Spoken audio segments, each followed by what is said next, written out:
my name is Eric Zhang.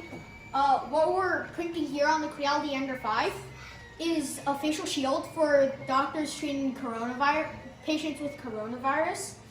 Right now I'm supervising the first layer of the print because after the first layer of the print is done, we're pretty much set for the rest of the print.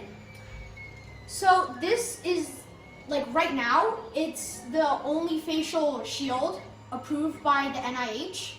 And what I did was I went to the NIH the site, I downloaded the STL file, and then I took that and I put it into the Cura Slicer, which is an app that changes all your, the designs into G-code, which is the code that this machine uses. And that's pretty much it.